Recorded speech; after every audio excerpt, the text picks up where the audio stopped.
आते भगवान को विदा करने के लिए जब सब आए तो सब कुछ न कुछ मांगते। भगवान के दरबार में जाकर के भगवान के सामने जाकर के प्रणाम करते हैं और भगवान से कुछ न कुछ मांगते। किसी ने धन मांगा, किसी ने सुख मांगा, किसी ने भक्ति मांगी, सब अपने अपने तरफ से कुछ न कुछ मांगते हैं। भगवान की बुआ थी कुंती, पांडवों की मां कुंती। कुंती भगवान के सामने जब आई तो रिश्ते में बुआ है। भगवान ने उन्हें प्रणाम किया और भगवान ने कहा, बुआ आप भी तो कुछ मांगो। अब बुआ ने बड़ी अजीब चीज मांगी, बड़ी विचित्र चीज मांगी।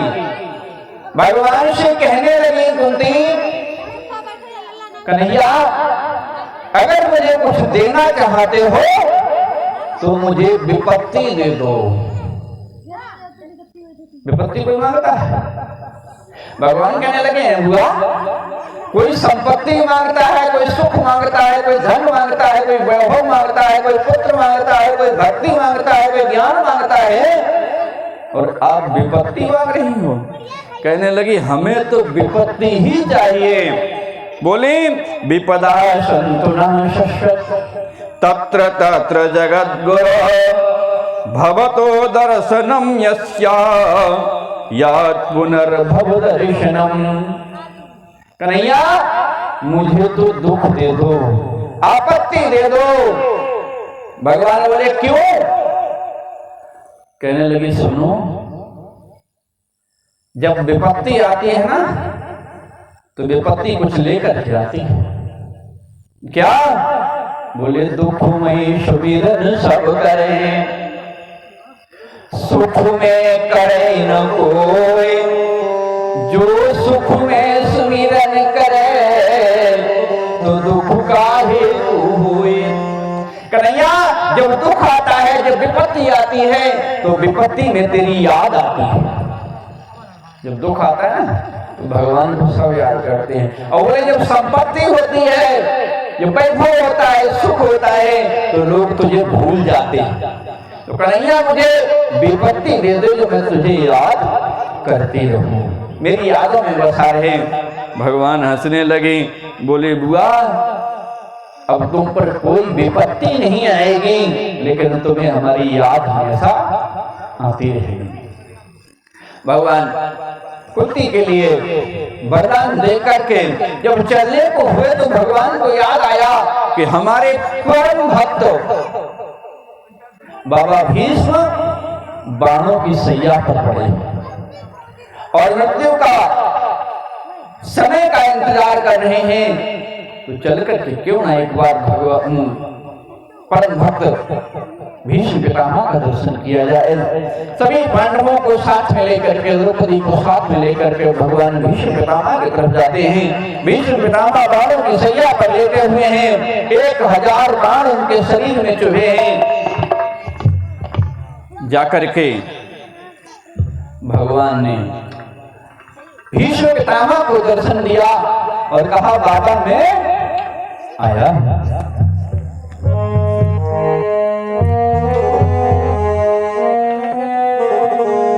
सरसैया पे पड़े भीष्म विदुत सब जम गए,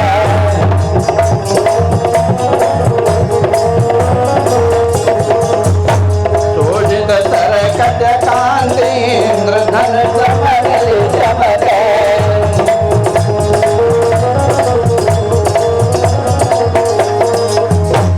बंधु सहित डिंग जाए भेंट रजत समरोए,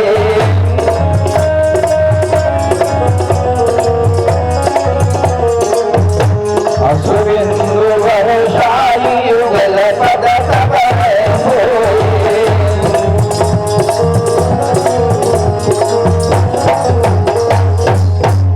भगवान ने पितामह भीष्म को दर्शन दिया। युधिष्ठिर से कहा पितामह को प्रणाम करो। युधिष्ठिर पितामह को प्रणाम करते हैं और पैरों के पास बैठ करके युधिष्ठिर अपने भाइयों के साथ रोने लगे। पितामह भीष्म की दशा देख करके आंसू से इतनी धार बही कि पितामह भीष्म के पैरों को आंसुओं से धो दिया युधिष्ठिर जी ने। महाराज रो रहे हैं। अब पितामह भीष्म बड़े ही मीठे वचनों में युधिष्ठिर को समझाते हैं, युधिष्ठिर अब तुम राजा हो गए हो, अब तुम्हें राजा होने के नाते अपनी प्रजा का ध्यान पुत्र के समान रखना है। राजनीति समझाते हैं कि किस तरीके से तुम्हें राजनीति करनी है। कहा मुखिया मुख सो चाहिए, खान पान को हुए पालय फुसै सकल अंग, तुलसी सहित विवेक। राजा में क्या लक्षण है, राजा को कैसा होना चाहिए? नेताजी राजा को कैसा होना चाहिए? राजा हमारा मुखिया, हमारा राजा कैसा होना चाहिए? न्यायकारी। मुखिया मुख सो चाहिए, खान पान को एक। देखिए भगवान ने हमारे शरीर में कितनी सुंदर रचना की। देखना ज्यादा है तो आंखें दो दे दी, सुनना ज्यादा है कान दो दे दिए, चलना है पैर दो दे दिए, कर्म करना है हाथ दो दे दिए, लेकिन खाना कम है इसलिए मुंह एक दिया है। तो राजा को कैसा होना चाहिए? मुंह की तरह। खान पान को एक, खाने पीने के लिए केवल एक है। और पालय पोषय सकल अंग, सभी अंगों का पालन पोषण करे, सबका साथ, सबका विकास, सबको साथ लेकर के चले, सभी अंगों का पालन पोषण करे। राजा को ऐसा होना चाहिए, राजा को न्यायकारी होना चाहिए। महाराज युधिष्ठिर के लिए पितामह भीष्म समझा रहे हैं कि तुम्हें सभी वर्गों का ध्यान रखना है। ध्यान रखना है कि तुम्हारे राज्य में धर्म की हानि नहीं होने पाए। तुम्हारे राज्य की जो प्रजा है वो तुम्हारी प्रजा नहीं, तुम्हारे पुत्र हैं, पुत्रों के समान पालन करना है। और कहने लगे जिस राज्य में, जिस राजा के राज्य में स्त्रियों पर अत्याचार होता है, संतों पर अत्याचार होता है, स्त्रियों की इज्जत के साथ छेड़खानी होती है, उस राजा का विनाश हो जाता है।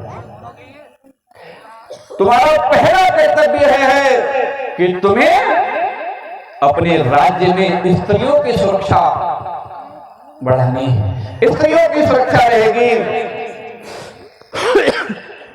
स्त्रियों के कर्तव्य के बारे में समझा रहे हैं, रक्षा के बारे में समझा रहे हैं। द्रौपदी पास में बैठी थी, द्रौपदी पास में बैठी थी। द्रौपदी हंसने लगी। द्रौपदी जब हंसने लगी, पितामह भीष्म कहने लगे, बेटी तुम क्यों हंसी? हमारी युधिष्ठिर की बात हो रही थी, तुम क्यों हंसी? तुम्हारे हंसने का कारण क्या है? द्रौपदी कहने लगी, कुछ नहीं बाबा, ऐसे हंसी आ गई। बोले ऐसी तो बात हो ही नहीं सकती, तुम हमारे कुल की वधू हो और पांचाल नरेश की कन्या हो, अच्छे घर की वधू और अच्छे घर की कन्या अकारण नहीं हंसती। क्यों हंसी? अब द्रौपदी कहने लगी, बाबा आप जो आज ज्ञान दे रहे हो, आज हमारे पतियों को समझा रहे हो कि स्त्री की रक्षा करना, उसकी लाज की रक्षा करना पहला कर्तव्य है। बाबा दुर्योधन की उस सभा में आप भी वहां धनुष मार लेकर के बैठे हुए थे, जब मेरी लाज उतारी जा रही थी, मेरी साड़ी खींची जा रही थी और मैं बार बार निवेदन कर रही थी, आपसे प्रार्थना कर रही थी कि गुरु पितामह मेरी लाज जा रही है, मेरी लाज बचाओ, तब आपने सर नीचे कर लिया। आप अगर एक बार धनुष पर बाण चढ़ा देते, किसी की हिम्मत नहीं थी मेरी इज्जत, मेरे वस्त्र उतारने की कोई औकात नहीं रखता था। तब तो आप बिल्कुल नहीं बोले, तब आपका ज्ञान कहां गया? भीष्म पितामह की आंख लज्जा से झुक गई और कहने लगे, बेटी उस समय मैंने दुर्योधन का अन्न खाया था। दुर्योधन राजा था, दुर्योधन का अन्न खाया था और उसके अन्न खाने से मेरी बुद्धि बिगड़ गई थी, मेरी बुद्धि बिगड़ गई थी। लेकिन बेटी, तेरे पति के बाणों से जो रक्त था मेरे शरीर में, वो रक्त सब बह गया। अब मेरा मन शुद्ध हो गया है, मेरा ज्ञान पवित्र हो गया है। गोविंद भगवान की। इस तरीके से सभी लोग जो है पितामह को प्रणाम करते हैं। अंत में भगवान कन्हैया ने कहा, बाबा जो कुछ मांगना चाहते हो तो मांग लो। पितामह भीष्म बोले, अब क्या मांग लें? हजारों बाण हमारे शरीर में चुभे हुए हैं, बाणों की सैया पर सोए हैं, अब क्या मांग लें? लेकिन एक बात तो बताओ कन्हैया। बोले क्या? बोले 100 जन्म पहले की हमें याद है कि मैंने 100 जन्म में कोई भी पाप नहीं किया है। आज हमारे जो हजारों बाण चुभे हुए हैं, ये किस जन्म का पाप है? क्योंकि बिना पाप के पीड़ा नहीं होती। आज जो हमारे हजारों बाण चुभे हैं, ये कब का पाप है? 100 जन्म तक तो मैंने पाप किया नहीं, मुझे याद है। भगवान बोले, पितामह 100 से पहले, 100 की याद है, 100 से पहले? बोले उसका याद नहीं। बोले उससे पहले जब तुम्हारा जन्म हुआ, तुम तब भी राजा थे। तुम मार्ग में कहीं जा रहे थे, तुम्हारे रास्ते में एक अधमरा सर्प पड़ा था, अधमरा सर्प पड़ा था। तुमने सर्प को देख करके सोचा कि सर्प अपवित्र होता है, इसको क्या करें? तुमने उसे बाण की नोक से उठाया और बाण की नोक से उठा करके उसको फेंक दिया। पितामह, वो सांप जो अंतिम सांसें ले रहा था, वो सांप जाकर के बेरिया के पेड़ पर गिरा और उसके पूरे शरीर में कांटे चुभ गए। बाबा, वही कांटे बाण बन करके आज तुम्हारे चुभे हैं। वही सर्प आज अर्जुन बना है, जिसने हम बाण चुभाए हैं। और बाबा 6 महीने तक वो बेरिया पर लटका रहा था, तो तुम्हें भी उत्तरायण का इंतजार करना हो रहा है। पितामह भगवान को प्रणाम करते हैं और कहने लगे, अगर तुम हमें कुछ देना चाहते हो तो इतना दे दो। इतना तो करना स्वामी, जब प्राण तन से निकले, इतना तो करना स्वामी।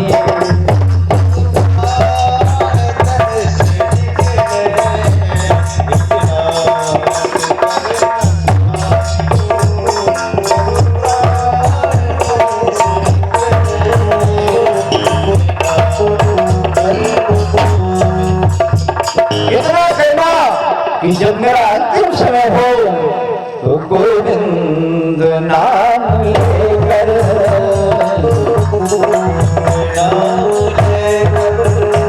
गोविंद नाम लेकर के प्राण तन से निकले, इतना तो करना स्वामी।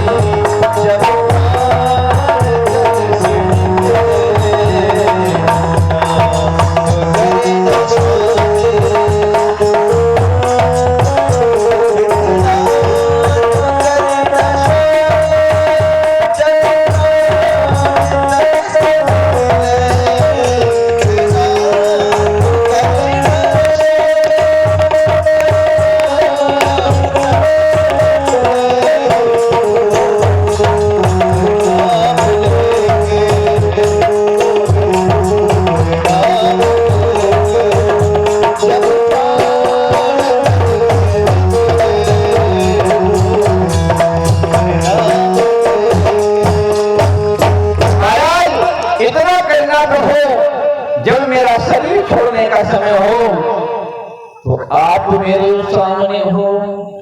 और कैसे सामने हो?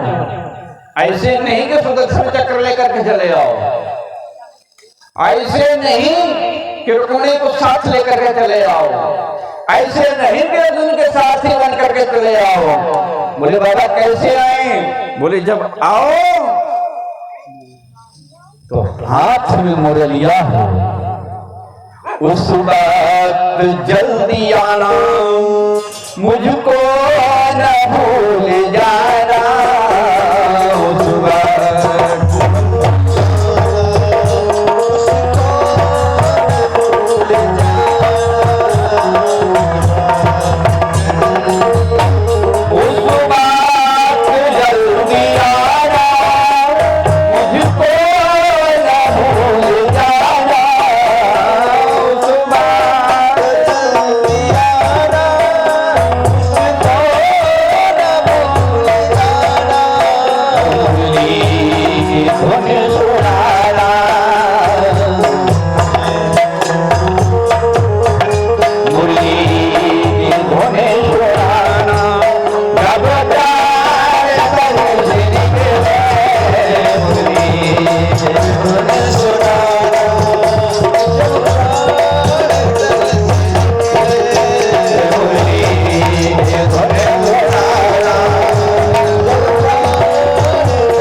बजाते हुए मेरे सामने खड़े हो, बस यही चाहना।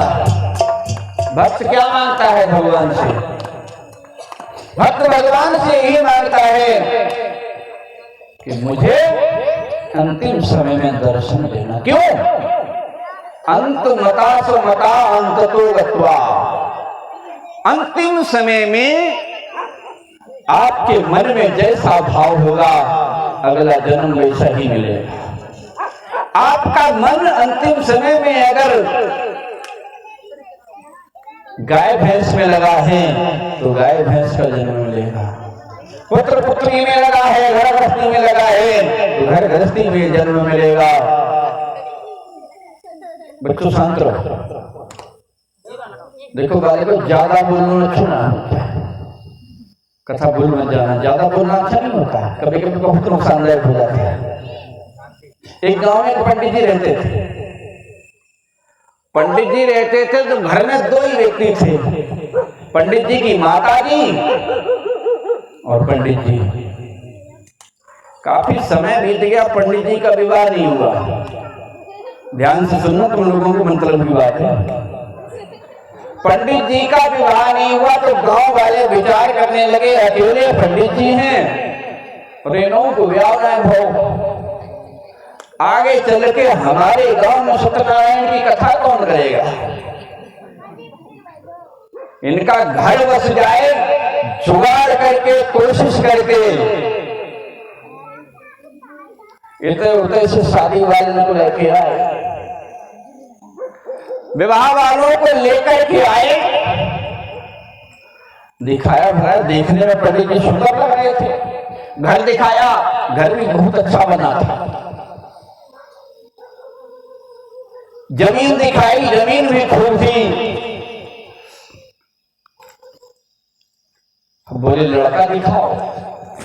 पंडित जी को बुलाया गया। पंडित जी से गांव वाले ने कह दिया, देखो कितना भी कुछ भी हो बोलना मत,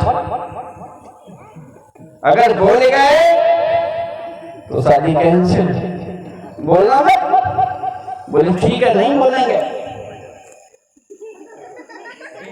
अब बैठे हैं, लड़की वालों ने पूछा, लल्ला कितने पढ़े हो? नीचे मुंह डाल लो, बोलिए ना। गांव वालों ने कह दिया कि शर्मिंदा हैं, शर्माए रहे हैं, इसलिए नहीं बोल रहे हैं। बड़ी कोशिश करी बुलवाने की, नहीं बोले। पहले संग में कहूं, अगर घर देखने जाते थे तो पंडित जी और नाई दो लोग दोनों साथ जाते हैं।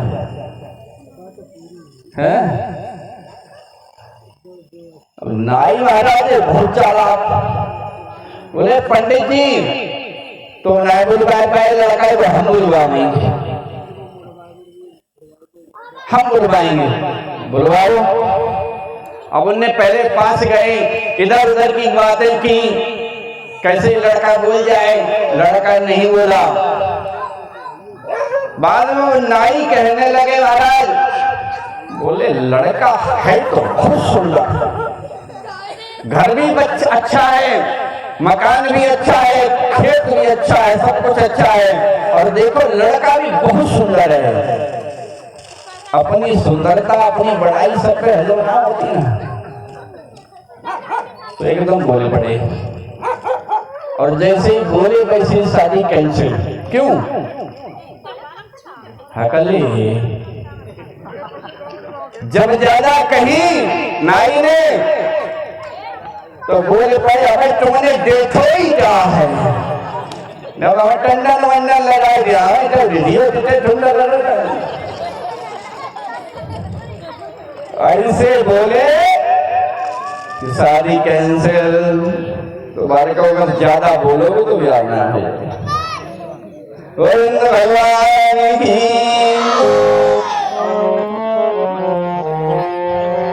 श्रीमन्नारायण नारायण नारायण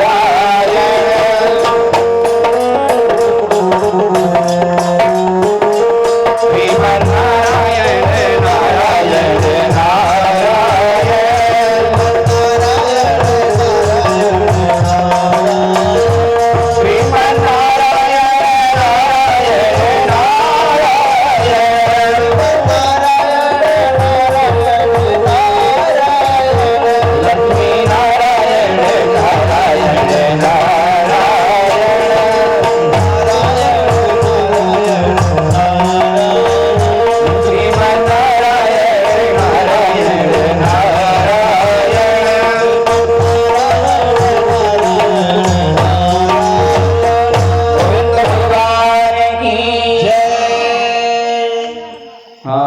कथा कहाँ पे चल रही थी?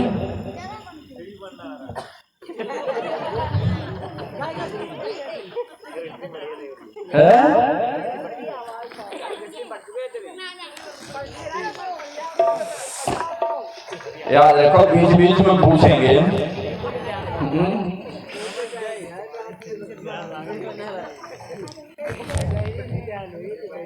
महाराज भगवान से मांगा पितामह भीष्म ने कि मेरे जब प्राण छूटे तो अंत समय में मेरे सामने मुरली बजाते हुए खड़े हो।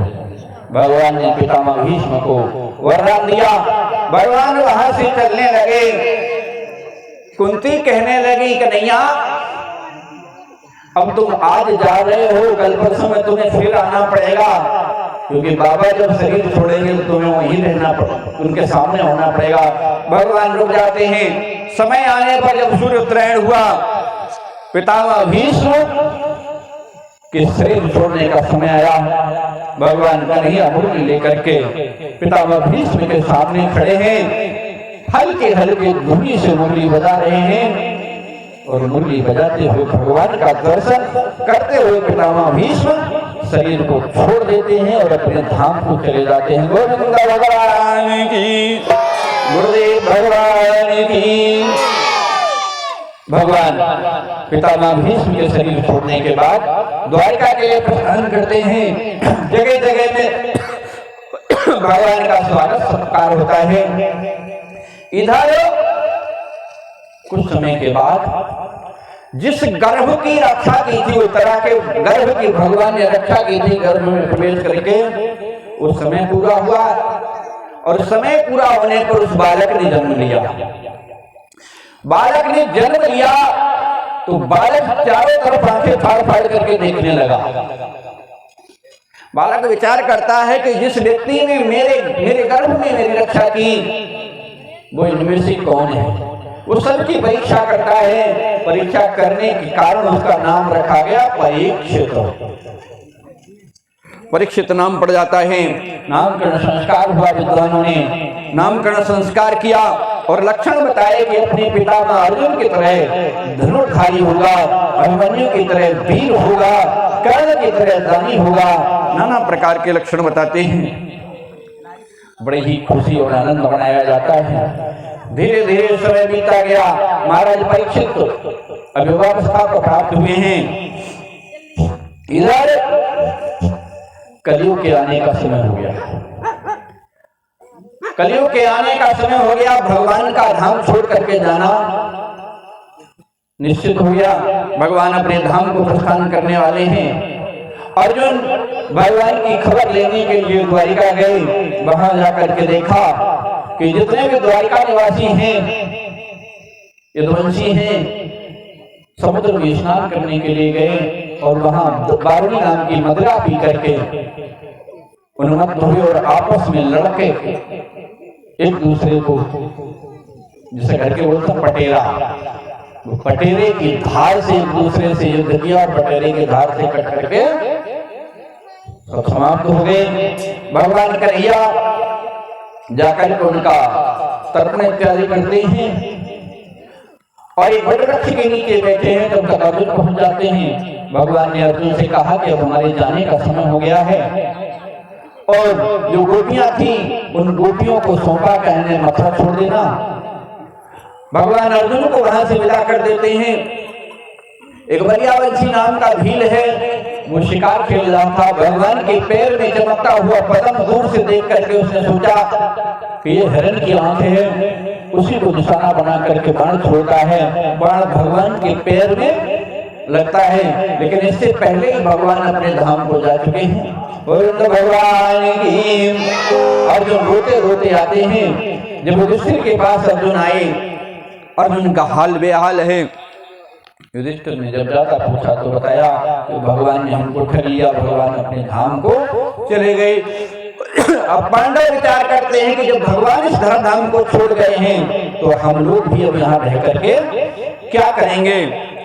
महाराज परीक्षित को राज सिंहासन सौंपा और परीक्षित को राजा बना करके पांचों पांडव द्रौपदी को साथ लेकर के पर्वत की तरफ जाते हैं। वहां जाकर के पर्वत पर चढ़ते चले जा रहे हैं। धीरे धीरे जब ज्यादा ठंडे इलाके में पहुंचे, नकुल का शरीर गिर जाता है, सीध जाते हैं। नकुल को अपनी सुंदरता का अभिमान था। नकुल सबसे ज्यादा सुंदर थे, सुंदरता का अभिमान था। उस अभिमान की वजह से नकुल का शरीर छूट जाता है। उसके बाद सहदेव गणित के बहुत अच्छे आचार्य थे, उन्हें गणित बहुत आता था। उन्हें अपने गणित पर अभिमान था। उस अभिमान के कारण सहदेव का शरीर छूट गया। अब द्रौपदी को अभिमान था कि अर्जुन सबसे ज्यादा प्रेम हमसे करते हैं। उस अभिमान के कारण द्रौपदी का भी शरीर छूट जाता है। अर्जुन को अपने गांडीव का अभिमान था कि मेरा गांडीव धनुष बहुत ताकत रखता है। गांडीव के अभिमान से अर्जुन का शरीर छूट जाता है। भीम को अपने बल का अभिमान था, उस बल के अभिमान से भीम का शरीर छूटा। अब महाराजा के लिए युधिष्ठिर थे। युधिष्ठिर चलते जा रहे हैं, स्वर्ग से विमान आया। युधिष्ठिर से कहा कि आप विमान में सवार होइए और विमान में सवार होकर के स्वर्ग में चले। युधिष्ठिर ने पीछे मुड़ करके देखा तो एक कुत्ता साथ में था। युधिष्ठिर ने कहा ये कुत्ता मेरा साथी है, मैं इसको साथ लेकर के जाऊंगा। भगवान धर्मराज प्रकट हो जाते हैं। वो कुत्ते के रूप में पीछे पीछे चल रहे थे। भगवान धर्मराज ने कहा युधिष्ठिर वास्तव में तुम धर्मराज हो, तुमने धर्म की स्थापना की है, अपने साथी को नहीं छोड़ा। अब ये बताओ, जो राजा होता है, राजा को नरक में थोड़ी बहुत देर के लिए जरूर जाना पड़ता है। पहले बताओ नरक में जाओगे या स्वर्ग में जाओगे। युधिष्ठिर बोले पहले नरक में चलेंगे, उसके बाद स्वर्ग में जाएंगे। एक क्षण के लिए युधिष्ठिर को नरक में ले जाया गया और उसके बाद स्वर्ग में जाते हैं। गोविंद भगवान की। इधर महाराज परीक्षित जी प्रजा का पुत्र के समान पालन कर रहे हैं। चारों तरफ एक यज्ञ हो रहे हैं, बड़ा सुंदर राज्य चल रहा है।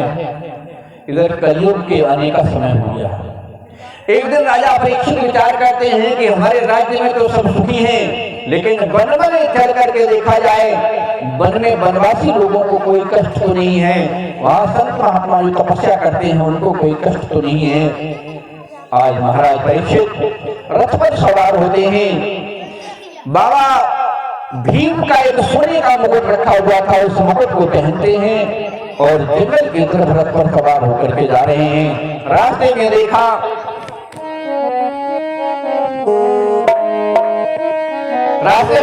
एक गाय जो बूढ़ी जर्जर हो गई है और एक बैल जिसके 3 पैर कट चुके हैं, एक पैर पे कूद कूद करके चल रहा है और उस गाय के पीछे डंडा लिए हुए काला कलूटा पुरुष जो राजा के कपड़े पहने हैं उसको पीट रहा है।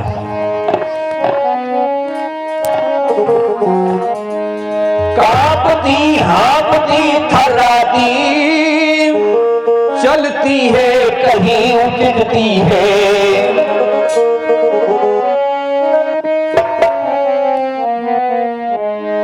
कांपती हाँपती थर्राती चलती है कहीं उजड़ती है, रोती है कहीं रमाती है, रोती है हंसती है।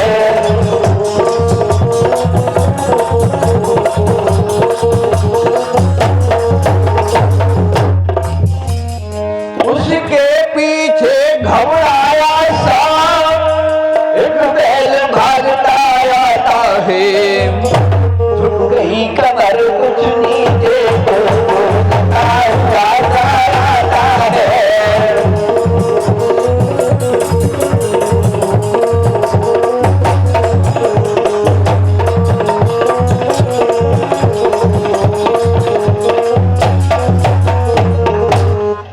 देखा ये गाय भगा रही है, डकरा रही है, लेकिन पीछे जो दुष्ट पुरुष है वो डंडा लेकर उसको मार रहा है। बैल कि 4 पैरों में से 3 पैर कट चुके हैं, एक पैर से कूद कूद करके चल रहा है। परीक्षित जी ने जब देखा बोले हमारे राज्य में किसका साहस हो रहा है, तलवार निकाली और तलवार निकाल करके उस पुरुष पर जो राजा का वेश धारण किया है तलवार निकाल करके दौड़ा, वो डर जाता है। राजा परीक्षित के आगे हाथ जोड़ करके खड़ा हो जाता है। राजा परीक्षित पूछने लगे गाय से कि तुम कौन हो और तुम्हारे साथ में बैल कौन है। वो गाय बोलने लगी महाराज मैं पृथ्वी और ये मेरा पुत्र है जो बैल के रूप में मेरा पुत्र है, उसका नाम धर्म है। धर्म के 4 पैर होते हैं, दया, दान, तप, ये 4 पैर होते हैं। लेकिन महाराज इस कलियों के प्रभाव से इसके 3 पैर कट चुके हैं, एक पैर बचा है। कीन कीन विधि ने दान करे कल्याण, केवल दान बचा है। और महाराज ये काला काला पुरुष जो राजा के रूप में देख रहे हैं ये कलयुग है। अब तो परीक्षित जी तलवार लेकर के उसके ऊपर दौड़े और कहा तेरी हिम्मत कैसे पड़ी मेरे राज्य में आने की, तू मेरे राज्य में प्रवेश नहीं कर सकता।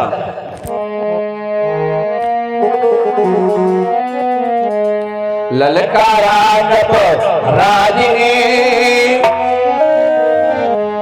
ललकारा नभ राज ने तेग ज्ञान से खींच,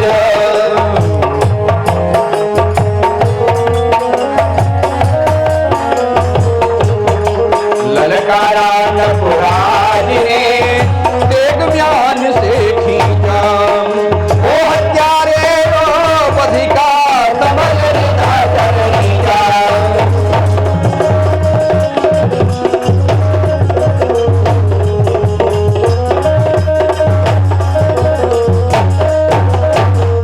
तेरी हिम्मत कैसे बढ़ गई मेरे राज्य में प्रवेश करते हुए, मैं तेरा अभिमत कर देता हूं।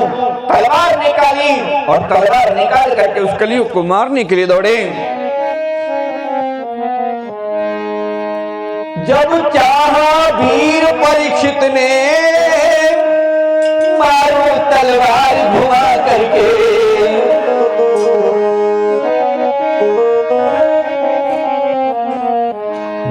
चाहा वीर परीक्षित ने मारूं तलवार घुमा करके, त्यों ही कलयुग आगे आकर बोला शीश झुका करके।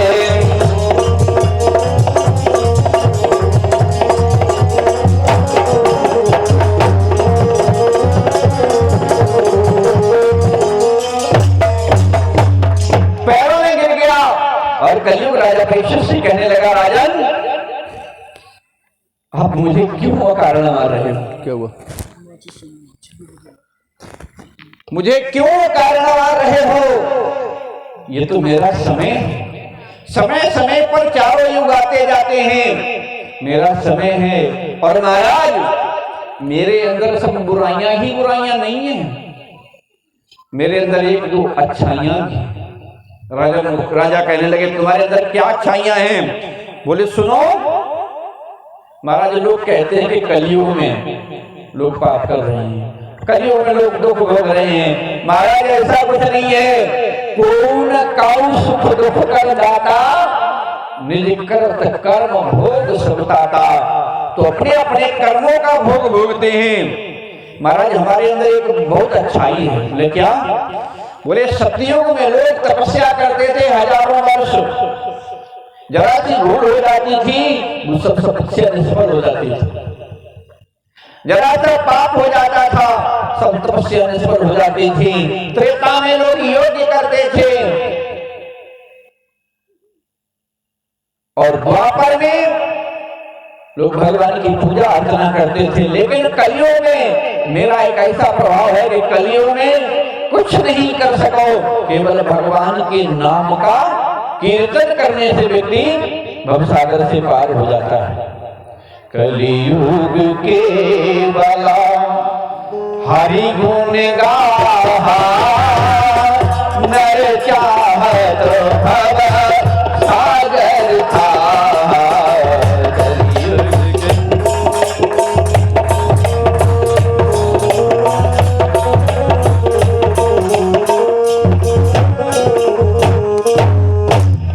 यत्फलम नास्ति तपसा न योगेन समाधिना, तत्फलम लभते सम्यक कलौ केशव कीर्तनात्। जो समाधि लगाने से, योग करने से, तपस्या करने से फल प्राप्त नहीं होता है, महाराज कलयुग में वो खाली भगवान के नाम का सुकीर्तन करने से प्राप्त हो जाता है। सब हमें कमी है नाई कक्षाई हो। परीक्षित बोले फिर भी तुम हमारे राज्य में नहीं रह सकते, हमारे राज्य से निकल जाओ। अब कलयुग चारों तरफ दृष्टि दौड़ाता है। कलयुग कहने लगा, महाराज हम जाएं तो जाएं कहां? ये सब आपकी प्रजा है तो हम भी तो आपकी प्रजा हैं। हम जिधर देखते हैं आपका ही राज्य दिखाई देता है। हम जहां भी देखते हैं वहां आप तलवार लेकर के दिखाई देते हैं। जिधर देखता हूं उधर तुम ही तुम हो, जिधर देखते हैं उधर आपका ही राज्य दिखाई देता है। महाराज हम कहां जाएं? अब परीक्षित विचार करने लगे, ये भी तो प्रजा है। तो बोले ऐसा करो महाराज, हम थोड़े में भी निवास कर लेंगे, हमें थोड़ी जगह कहीं पर अपने राज्य में दे दो। परीक्षित जी बोले ठीक है कोई बात नहीं, तुम्हें हम 4 स्थान बताए दे रहे हैं। बोले कहां? बोले 4 जगह तुमको रहना है। बोले हाँ दे दो, 4 जगह दे दो।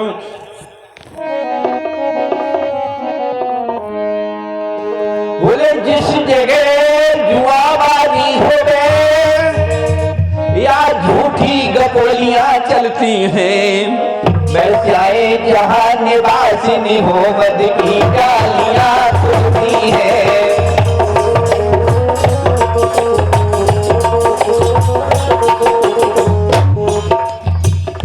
बोले जहां जुआ हो, मारा एक स्थान दे दिया जहां जुआ हो। गांव में होता तो नहीं कहीं है? जहां जुआ हो वहां कलयुग का निवास होता है। बोले जहां जुआ हो वहां तो रहो। दूसरा स्थान दिया, बोले जहां लोग झूठी गप्पे रहते हैं वहां रहो, जहां झूठ बोला जाता हो। वैश्याएं जहां रहती हैं, जहां वैश्याओं का निवास हो, तीसरा स्थान वहां है। और जहां शराब की बोतलें खोली जाती हो, शराबबाजी होती हो, ये 4 जगह दे दिए। बोले इन 4 जगह रहो। कलयुग कहने लगा महाराज जगह तो आपने 4 दे दी, लेकिन कम है, हमारा परिवार बढ़ो, हमारा भी परिवार बड़ा है। महाराज कुछ जगह और बढ़ा दो, 4 और बढ़ा दी, 4 जगह और बढ़ा दी। बोले जहां आपस में लड़ाई होती हो, जिस घर में आपस में लड़ाई रहती हो, उस घर में रहो। जहां माता पिता का, बुजुर्गों का सम्मान ना हो, वहां रहो। जहां पति पत्नी आपस में कलह करते हो, वहां रहो। और जिस घर में पूजा नहीं होती हो, भगवान का पूजन ना होता हो, वहां रहो। 8 स्थान दे दिए। कलयुग कहने लगा महाराज स्थान तो आपने 8 दे दिए, लेकिन 8 दए गंदे। महाराज एक कोई बढ़िया स्थान ऐसा दे दो जहां हम कभी कभी मन उब जाए, गंदी जगहों से अच्छे स्थान पर पहुंच जाएं। परीक्षित जी ने विचार किया कि यहां इसे एक अच्छा स्थान दे दिया जाए। परीक्षित जी कहने लगे तुम सोने में निवास करो, सोने में, क्योंकि सोने के ऊपर झगड़ा बहुत होता है। परीक्षित जी ने निवास दे दिया सोने में, जहां अनर्थ से कमाया हुआ सोना इकट्ठा हो, तुम वहां रहो। ठीक है महाराज। कलयुग चला गया। अब राजा जो मुकुट पहने हैं वो मुकुट सोने का था। कलयुग ने विचार किया क्यों ना सबसे पहले सोने में ही बैठे। वहां से हटा, सूक्ष्म रूप बनाया और उसी मुकुट में बैठ गया जिसको पहने महाराज परीक्षित। मुकुट में बैठ गया। परीक्षित जी की बुद्धि बिगाड़ दी।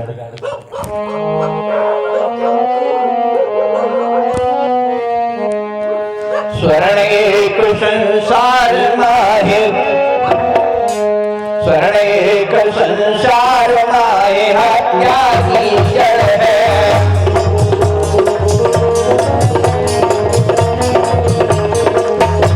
स्वजन विजन बन जाए, पैर को यही घर है।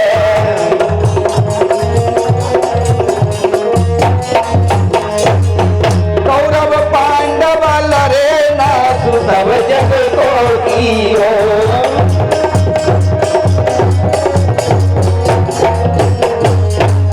दोष खाने लगे कपट पास मोहास डरियो।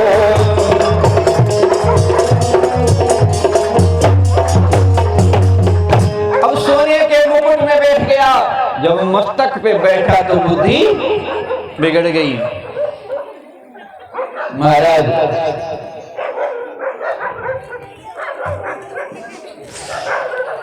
परीक्षित जी आगे जाते हैं जंगल में। दोपहरी का समय है। महाराज परीक्षित को प्यास लगी। चारों तरफ कहीं भी जल की आशा दिखाई नहीं दी। दूर से देखा एक संत की कुटिया दिखाई देती। संत की कुटिया दिखाई दी। कुटिया की तरफ जाते हैं। महात्मा ऋषि, महात्मा समीप उस कुटिया में निवास करते हैं। सभी दिवासन लगाए भगवान का ध्यान कर रहे हैं। आंख बंद है, ध्यान भगवान में लगा हुआ है। राजा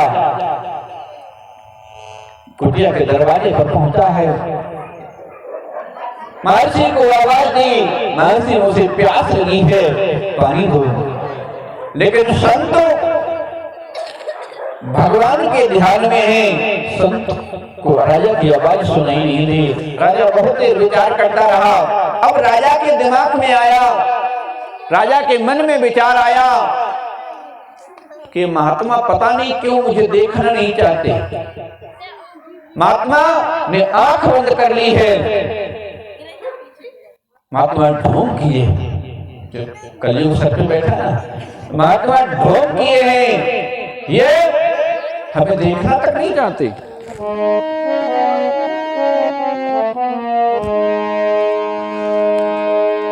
क्या कारण है ऋषिवर ने किया नहीं, क्या कारण है इनने मुख भी देखना गवारा किया नहीं।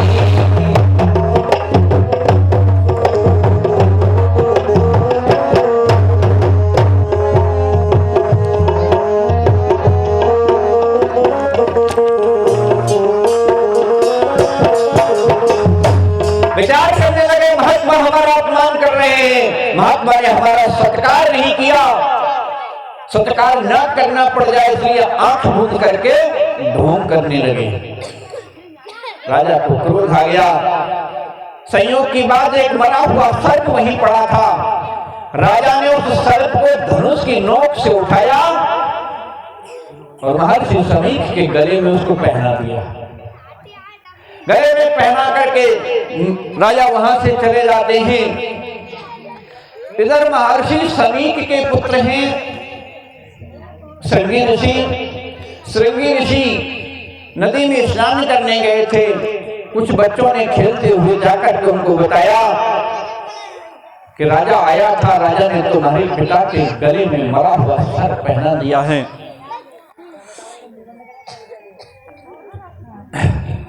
मरा हुआ सर्प पहनाया है गले में। महाराज श्रृंगी ऋषि दौड़ते हुए आते हैं, पिता के गले में मरा हुआ सर्प देखा, सर्प को हटा करके रख किया और क्रोध के मारे रोने लगे। हाथ में कर लिया और जब लेकर के वहीं से श्राप दे दिया कि राजा परीक्षित, तुझे अपने राजमंद का अभिमान हो गया था, तू मेरे तपस्वी प्रताप के तप को नहीं समझा है। मैं तुझे श्राप देता हूं कि जिस तरीके से तूने मेरे पिता के गले में मरा हुआ सर्प डाला है, मैं श्राप देता हूं कि आज के ठीक 7वें दिन तुझे तक्षक नाम का सर्प डसेगा और तेरी मृत्यु हो जाएगी। परीक्षित जी को श्राप दे करके श्रृंगी ऋषि फूट फूट करके रोने लगे। पुत्र के जब रोने की आवाज सुनी तब महर्षि समीक की समाधि छूटती है। महर्षि समीक की समाधि छूटी। पूछने लगे बेटा क्या हुआ? श्रृंगी ऋषि ने सब बात बताई। समीक ऋषि कहते हैं कि बेटा तूने बहुत गलत किया, राजा भगवान का स्वरूप होता है, तूने राजा को ही श्राप दे दिया। जब राजा नहीं होंगे तो सत्ता कौन चलाएगा, शासन कौन चलाएगा? अब कोई न कोई उपाय होना चाहिए। तुरंत श्रृंगी ऋषि ने अपने 2 संत महात्माओं को भेजा और जाकर के राजा को सूचना दी कि तुम्हें श्राप लग चुका है, 7 दिन का समय है, तुम अपनी मुक्ति का कोई भी उपाय जो कर सकते हो कर लो।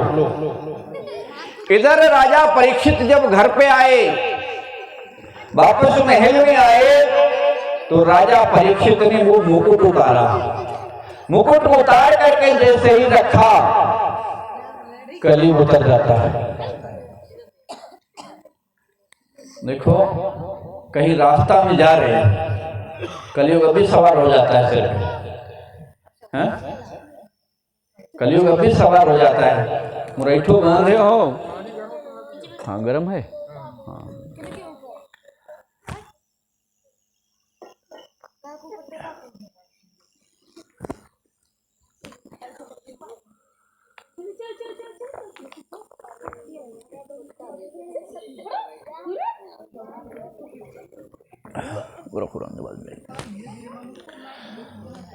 कहीं रास्ते में जा रहे हो, गर्मी ज्यादा हो, सर पे अंगूठा बंधो, तो कभी कभी ऐसा हो जाता है कि रास्ता भूल जाते हैं और दिमाग में आता कि हम सही चल रहे हैं। गाँव में आकर मतकटा लग जाता है और जब मतकटा लग जाए तो कौन सी कहूं ले जाए। उसका एक एक तरीका है कि सर पे जो चीज बंधी है उसको उतारो, अपने आप मन सही हो जाता है, बुद्धि सही हो जाती है। तो राजा परीक्षित ने जब मुकुट उतारा, मुकुट उतार करके रखा, मुकुट में बैठा हुआ कलयुग उतर गया। जब उतर गया तब सोचा कि अरे हम तो बहुत बड़ा गलत काम किया है, एक तपस्वी महात्मा का हम अपमान करके आए हैं, तो इससे तो अच्छा महात्मा मुझे श्राप दे दे, मेरा पाप तो छूट जाए। तब तक महात्मा के भेजे हुए दो संत आते हैं और राजा को सूचना दी कि राजन, आपको श्राप लग चुका है, 7 दिन का समय है, 7वें दिन आपको तक्षक नाग डस लेगा, आपकी मृत्यु हो जाएगी। राजा ने साधु को वहीं से प्रणाम किया कि महात्मा ने बहुत अच्छा किया कि श्राप देकर के मेरे पाप को नष्ट कर दिया। राजा ने तुरंत अपने बड़े पुत्र जन्मेजय को राज दिया, राजपाट देकर के महाराज अपना तंत्र कमंडल लिए और घर से बाहर निकल गए, गंगा जी के तट पर जाकर के बैठ गए। जब संतों को पता चला राजन परीक्षित को श्राप लग गया है, अब संत लोग आने लगे। सभी से राजा परीक्षित एक ही प्रश्न करते हैं कि महाराज, इस 7 दिन में हमारी मुक्ति कैसे हो, हमारा कल्याण कैसे हो। लेकिन कोई भी उत्तर देने में सक्षम नहीं है। हजारों ऋषि वहां आ गए, सबका स्वागत सत्कार किया। अंत में व्यास जी के पुत्र सुखदेव जी, जिनकी अवस्था 16 वर्ष की है, अवधूत वेश है, हाथ में छोटा सा कमंडल लिए हुए हैं, कमंडल लेकर के वहां पहुंचते हैं। तन पर भस्म लगी है, नंग धड़ंग अवस्था। सभी महात्मा उठ करके खड़े हो गए। जितने संत आए थे वो संत उठ करके खड़े हो जाते हैं, सुखदेव जी का अभिनंदन किए। देखो, उस समाज में जो संत महात्मा थे, उस समाज में बहुत बुजुर्ग संत थे। महाराज सुखदेव जी के पिता हैं व्यास जी। सुखदेव जी के पिता व्यास जी, वो भी उस सभा में बैठे हैं। व्यास जी के पिता महर्षि पाराशर जी, पाराशर जी भी वहीं बैठे हैं। पाराशर जी के पिता महर्षि शक्ति जी, वो तो शरीर छोड़ गए हैं, लेकिन शक्ति जी के पिता महर्षि वशिष्ठ जी भी वहीं बैठे थे। बाप बाबा लक्कड़दादे लोग वहीं बैठे थे। लेकिन परीक्षित जी जब पहुंचे तो सबने उठ करके प्रणाम किया उनको, सबने उठ करके उनका स्वागत किया। क्यों? जब उम्र में बड़े थे, रिश्ते में बड़े थे, क्यों किया? क्योंकि बुजुर्ग बड़े बूढ़े कई तरीका के होते हैं। सबसे पहला आयु वृद्ध, उम्र में जो बड़ा हो उसे भी बड़ा माना जाता है। और एक होता है कुल वृद्ध, कुल में जो बड़ा हो, रिश्ता में जो बड़ा हो। आपकी उम्र 60 साल और कोई 10 साल को बच्चा अगर रिश्ता में आपको चाचा लग रहे हैं, क्या करोगे? छोटो बनो बड़ो है, रिश्ते में बड़ा है, बड़ा माना जाएगा। एक होता है वंशवृद्ध, ब्राह्मण का 5 साल का बालक अगर ये उपवीत धारण किए है, भजन पूजा कर रहा है, तो चाहे 100 साल का किसी वर्ण का व्यक्ति है, वो भी उसको बड़ा मानता है, प्रणाम करता है। और एक होता है ज्ञान वृद्ध, उम्र चाहे भले ही थोड़ी है, उम्र चाहे भले ही कम है, लेकिन वो ज्ञानी अगर है तो उस छोटे बच्चे को भी प्रणाम किया जाता है। तो आज जितने संत महात्मा ऋषिगण वहां हैं, उनमें सबसे ज्यादा ज्ञानवान है सुखदेव जी महाराज। सुखदेव जी जब वहां पहुंचे, सबने स्वागत किया। महाराज परीक्षित ने सुखदेव जी को उच्च आसन दिया, आसन पर विराजमान कराया और आसन पर विराजमान कराने के बाद हाथ जोड़ करके निवेदन करने लगे, गुरुदेव मुझे श्राप लग चुका है, 7 दिन में ऐसा कोई उपाय बताओ जिससे कि कल्याण हो जाए। अतः पृच्छामि संसिद्धिम योगिनां परमं गुरुं पुरुषस्य यत्कार्यं म्रियमाणस्य सर्वदा। गुरुदेव, जिसको पता है कि हमारी मृत्यु होने वाली है, जो व्यक्ति मरने जा रहा है, मरने वाले को क्या करना चाहिए? देखो, हमारे यहाँ अभी आम प्रचलन में 2 धार्मिक ग्रंथ हैं चेतन जी, 2 धार्मिक ग्रंथ हैं, रामायण और भागवत अधिक प्रचलन में, और दोनों से हमें शिक्षा मिलती है। अगर हमें जीवन जीना सीखना है कि हम कैसे जिए, तो जीवन जीना हमको सिखाती है रामायण। जीवन जीना हमको रामायण सिखाती है कि राम जी ने क्या चरित्र किया, पिता के साथ क्या व्यवहार किया, गुरु के साथ क्या व्यवहार किया, माता के साथ क्या व्यवहार किया, राजपाट कैसे चलाया, पत्नी के साथ क्या व्यवहार किया, प्रजा के साथ क्या व्यवहार किया। ये जीवन जीने की कला हमको सिखाती है तो रामायण। और मरने की कला हमको कौन सिखाता है? मरने की कला हमको सिखाते हैं भागवत जी। मरने की कला, मरने की विद्या में कैसे मरना चाहिए भागवत जी से सीखने को मिलता है। और वैसे तो मरने के होते हैं तरीका, क्यों? वैसे तो मरने के होते हैं तरीका, लेकिन वो मरना क्या जिसने जीवन ना सुधारा। सुखदेव जी महाराज परीक्षित जी से कहते हैं, राजन आप स्वस्थ चित्त होकर के बैठ जाओ, मैं आपको भगवान की वो दिव्य कथा सुनाऊंगा जिससे आपका कल्याण हो जाएगा।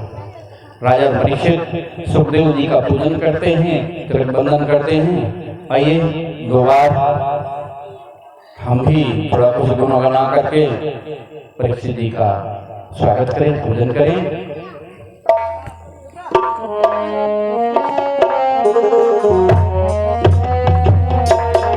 हरि की कथा सुनाने वाले, हरि की कथा सुनाने वाले, तुमको लाखों प्रणाम, तुमको लाखों प्रणाम। हरि की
हरि के दर्शन कराने वाले तुमको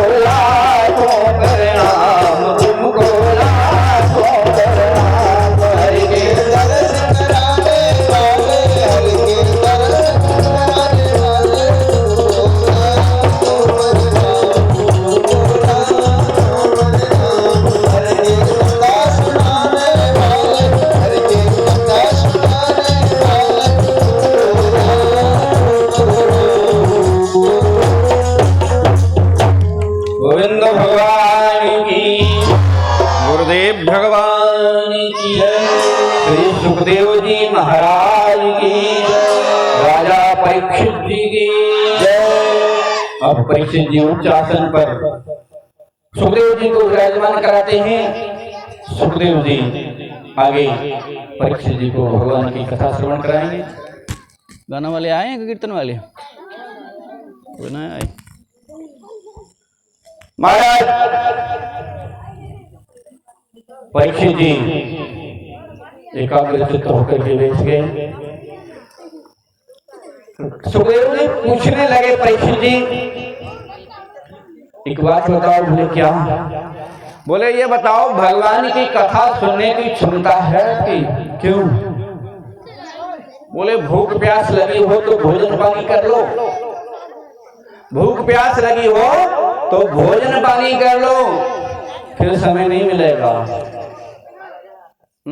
राजा परीक्षित कहने लगे, महाराज हमें तो केवल भूख है भगवान की कथा की, हमें भूख है भगवान की कथा की, हमें प्यास है भगवान की भक्ति की, और हमें कोई भूख प्यास नहीं है। जैसे हमारे चेला उस समय कथा में परीक्षित हैं जगदीश, आज कह रहे बोले गुरु जी हम तो 7 दिन ऐसे ही कथा सुनेंगे बिना भोजन के। ये भाव। परीक्षित जी कहने लगे, महाराज कथा आप सुनाइए, हमें तो कथा सुनने की इच्छा है। अब महाराज सुखदेव जी कथा प्रारंभ करते हैं। पहले कहा, एक कहावत गांव में अधिकतर लोग पूछ लेते हैं, एक कहावत गांव में अधिकतर लोग पूछ लेते हैं कि पहले मुर्गी आई कि पहले अंडा? क्यों पूछा तुम? क्या हुआ पहले, मुर्गी हुई कि अंडा? अंडा। क्यों, क्या हुआ? क्यों मास्टर जी, क्या हुआ पहले? सही बताइए, लेकिन जब पूछो अंडा होगा।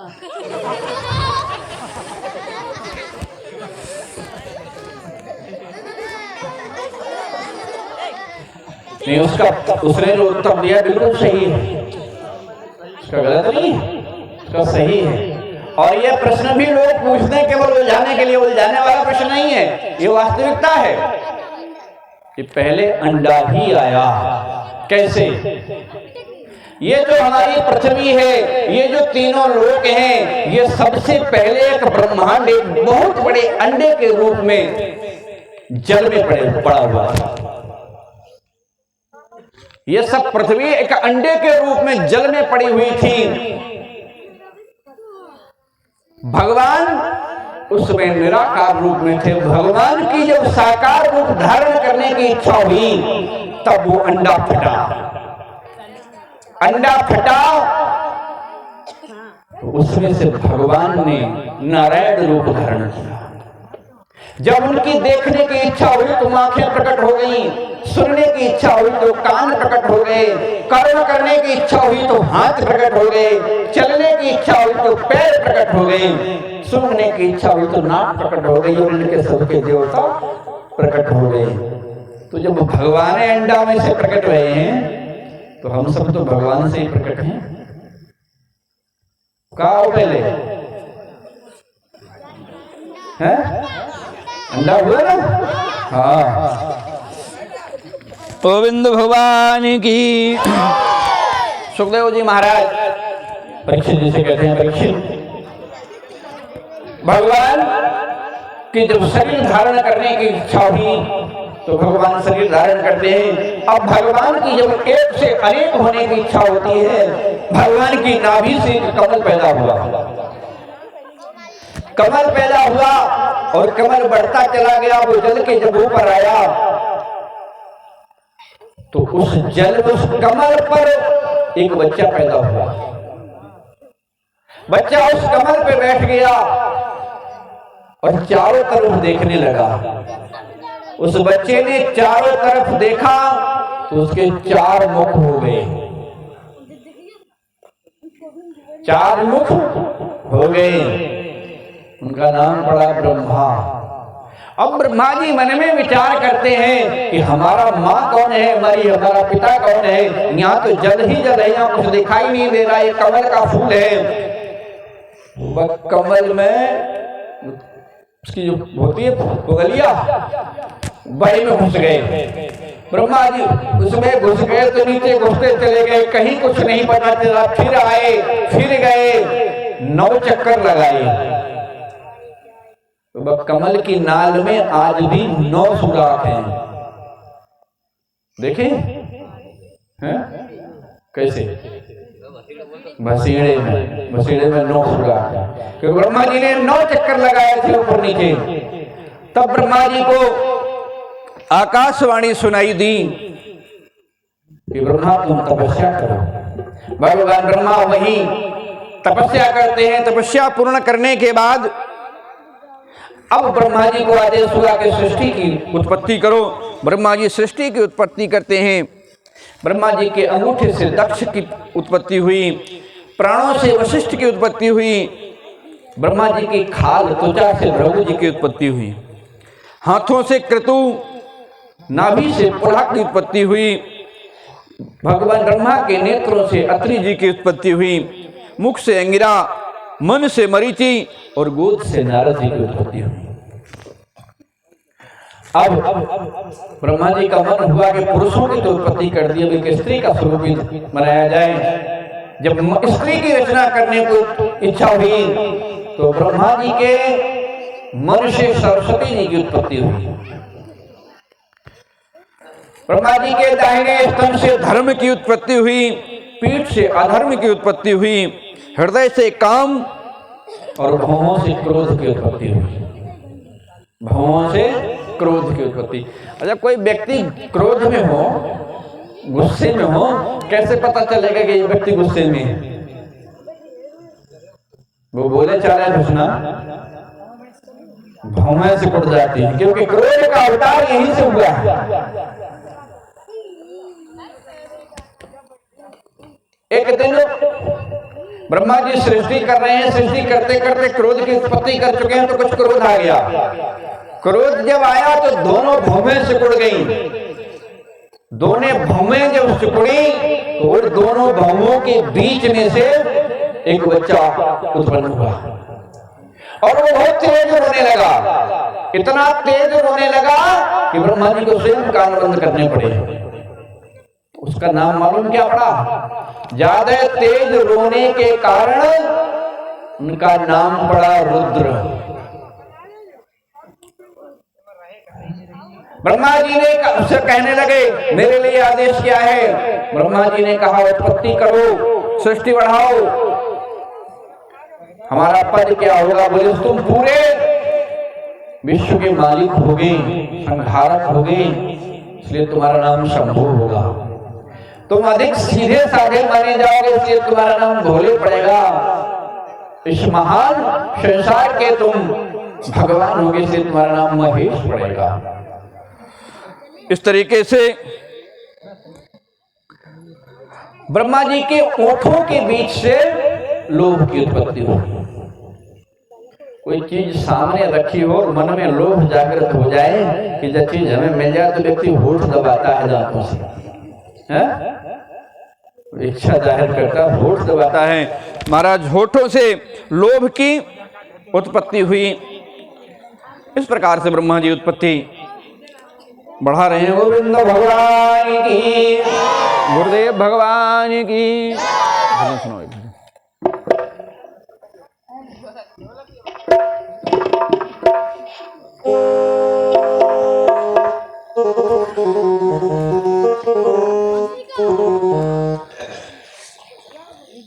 बोले शंकर भगवान की, श्रीमद् भागवत महापुराण की। लो एक भजन। हाँ लागी लगन मत छोड़